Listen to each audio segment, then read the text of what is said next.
Domingo 17 del tiempo ordinario. Hoy volvemos a escuchar en el Evangelio otras 3 parábolas que nos va a relatar Mateo. Para entenderlas, tenemos que tener en cuenta 2 palabras fundamentales: lo valioso y lo precioso. La parábola del tesoro escondido es haber descubierto algo valioso. Y la parábola de la perla fina es haber descubierto una joya preciosa. Y vamos a descubrir y vamos a mirar que ese tesoro valioso y esa joya preciosa es Jesucristo. También es importante, para poder entender esta experiencia de dejar todo, de vender entre comillas todo, por quedarse con este tesoro valioso y con esta piedra o esta perla fina, preciosísima, es mirar con un ejemplo concreto. Imagínense ustedes un hombre, un varón, que ha quedado cautivado a primera vista por una mujer. Lo que decimos nosotros en lenguaje más sencillo, ha sido flechado, un flechazo. Poco a poco esa relación va a empezar a ir acentuándose, van a ir conociéndose más. Llega un momento en que él considera que esta es la persona de su vida, que esto es lo más valioso para él en un proyecto de su vida, que es lo más precioso para él. Y entonces decide casarse, y entonces tendrá que dejar casa, padres, y muchas veces incluso su tierra, su tierra natal, su país de origen, porque sacrifica todo eso, porque entre comillas ha vendido todo eso para quedarse con lo más valioso y con lo más precioso, que es su mujer, su esposa. Miraremos 3 aspectos que los estamos analizando y reflexionando desde el Evangelio. Primero, hay que descubrir que Dios es el verdadero tesoro de nuestra vida. ¿Y cómo vamos a descubrirlo? Si nosotros nos damos cuenta que no hay nada más valioso en nuestra vida que realmente descubrir a Dios como el sentido total y pleno que llena nuestra propia vida. Esto le pasó a los primeros discípulos. Se van detrás de Jesús, estos 2, Andrés y Juan, y van detrás de Jesús, y lo primero que Jesús les dice: ¿qué buscan? Y ellos le responden: ¿dónde vives? ¿Y qué les dice Jesús? Vengan y lo verán. Y se van detrás de Jesús. El evangelista no cuenta qué pasó, qué sucedió. Pero ellos algo tuvieron que ver, sentir, palpar, oír. Y Jesús no les ofreció nada, porque el relato se está dando en el desierto. Deben haber quedado cautivados, seducidos por la personalidad de Jesús. Y es eso lo que hizo que ellos descubrieran que habían encontrado al amor de su vida, que habían encontrado lo más valioso y lo más precioso, que se quedaron con él casi todo el día. Si nosotros descubrimos que Jesús es el que llena totalmente nuestra vida, si nosotros tenemos un encuentro personal con Jesús y nos la jugamos todo, por Él, entonces nos quedaremos con Él.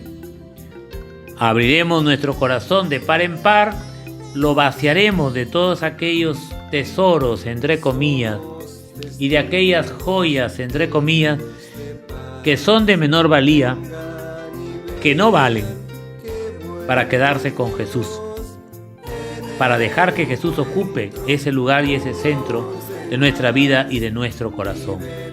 ¿Por qué digo que nos la jugamos todo por Jesús? Porque antes a lo mejor era más fácil ser cristiano y católico en un mundo donde todo se movía de manera religiosa. La sociedad vivía, respiraba lo religioso. Pero ahora en un mundo secularizado tenemos realmente que jugárnosla para poder realmente quedarnos con Jesús, para realmente dejar que Jesús ocupe el centro de mi vida y de mi corazón como el tesoro más valioso y la perla más preciosa. Segundo aspecto para reflexionar en este domingo. Hay que tomar una decisión. Hay que sentirnos motivados por la decisión que vamos a tomar para seguir a Jesús, que debe ser el gozo y la alegría. Los salesianos tienen una frase donde ellos dicen que la esencia del seguimiento de Jesús está en la santidad, pero en la santidad que se logra por vivir siempre alegre. De ahí aquella frase que dice que es el opuesto, ¿sí? Un cristiano triste es un triste cristiano. Hay que descubrir que el Evangelio es buena noticia, y si es buena noticia tiene que llenar de alegría mi corazón y mi vida. Yo tengo que descubrir que Jesús produce gozo, alegría, esperanza, entusiasmo. Si yo me he dejado seducir por Jesús, como lo dice Jeremías, me has seducido, Señor, entonces yo me voy a llenar de una inmensa alegría y voy a llevar esa alegría a los demás, voy a contagiar, voy a entusiasmar para que otros descubran el gozo y la esperanza de la que me he llenado yo en ese encuentro personal con Jesucristo.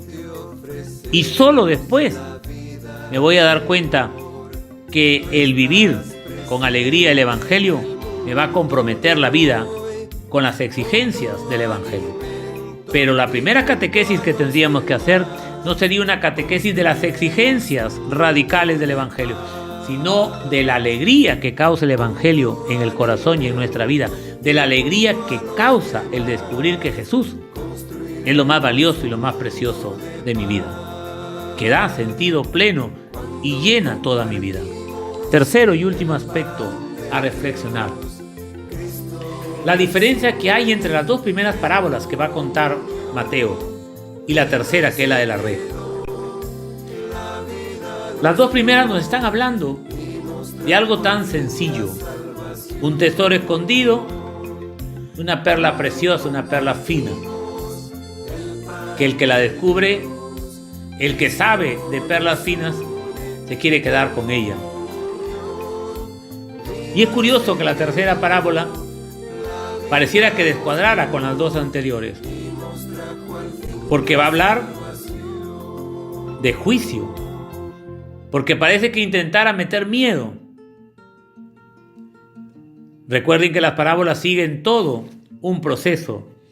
Las que salen de la boca de Jesús, las que ha dicho Jesús, las que ha contado Jesús, las que han predicado los primeros apóstoles y las que han puesto por escrito los evangelistas. Cuentan los estudiosos que en 1945, esto lo he leído, se descubrió un evangelio apócrifo, el evangelio de Tomás. Se llaman apócrifos aquellos evangelios que no han sido colocados en la lista que conforma la Biblia, por distintas razones. De los apócrifos sacamos algunas cosas buenas. De ahí hemos conocido los nombres de los papás de la Virgen, por ejemplo. De ahí hemos conocido que eran 3 reyes magos y que se llamaban Melchor, Gaspar y Baltasar. Entonces no todo es malo en los libros apócrifos. Cuentan que en este apócrifo de Tomás se cuenta también la parábola de la red. Y es completamente distinta a la que Mateo cuenta. Porque Mateo, en esta tercera parábola, se pone en un plano más moralizante. Dice que la red está repleta de peces que han pescado y empiezan a separar, como hacen los pescadores en la orilla del mar. Entonces separan los peces mejores a un lado y los peces que ya no valen la pena los ponen en el canasto y los arrojan al mar. Entonces Mateo saca ahí la conclusión de que los peces buenos son las personas buenas y los peces que estaban de menor calidad y que los han arrojado son los peces malos, que dice él que van al horno encendido, al fuego, donde es el llanto y el rechinar de dientes. En el Evangelio apócrifo de Tomás, ahí también se cuenta esta parábola, pero se cuenta distinta, por lo que muchos estudiosos asumen que esa es la parábola original que salió de los labios de Jesús. No estoy yendo en contra de la Sagrada Escritura, estoy simplemente diciendo por dónde pudo ir la parábola salida propiamente de los labios de Jesús. De ahí se cuenta que salió el pescador a pescar y pescó bastantes peces. Y entonces, ¿qué hizo? Todos eran pequeñitos y encontró un pez grande. Yo que soy del norte, que soy del puerto de Paita, de tierra de pescadores, donde hay pescado abundante y buen pescado, pues imagínense que pescó el pescador un mero, de esos bien grandes, un merazo decimos nosotros. Claro, los otros peces para mí son insignificantes y si son de menor calidad, yo me quedo con el mero, que es más valioso y el más grande. El pescador se quedó con el pescado más grande. Pues Jesús es ese pescado más grande, más valioso, más rico, con el que yo me quiero quedar y con el que yo me quiero banquetear. Si Él es ese pescado grande, rico, valioso, yo me quiero alimentar de ese pescado. Yo me quiero alimentar de Jesús con su palabra y con la Eucaristía.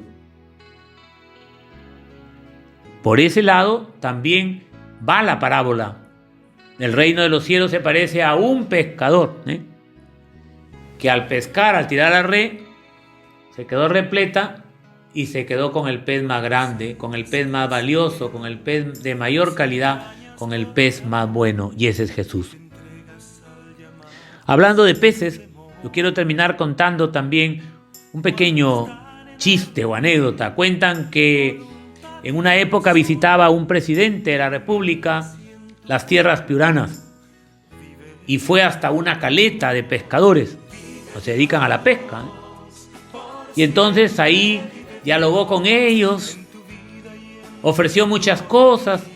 Los pescadores se quedaron muy contentos y decidieron hacerle un regalo.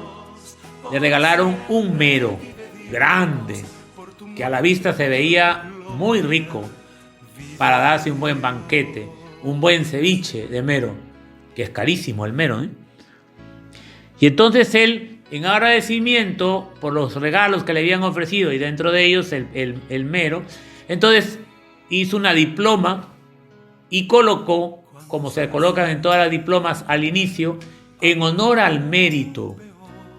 Los pescadores recibieron, y como la mayoría de pescadores a veces no han estudiado, entonces no conocen muy bien el lenguaje, a la hora de leer, entre comillas digo yo, se comieron el acento y leyeron en honor al mérito.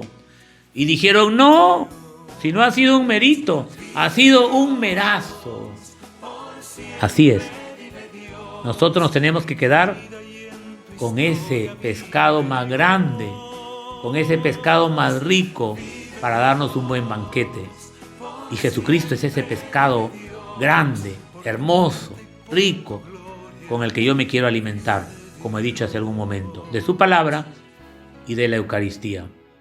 Vamos a pedirle de corazón a la Virgen, a la Madre Buena, a la del corazón pequeño y sencillo, aquella que se quedó con el tesoro más valioso y con la piedra más preciosa y con la perla más fina, aquella que se quedó con el pescado más grande,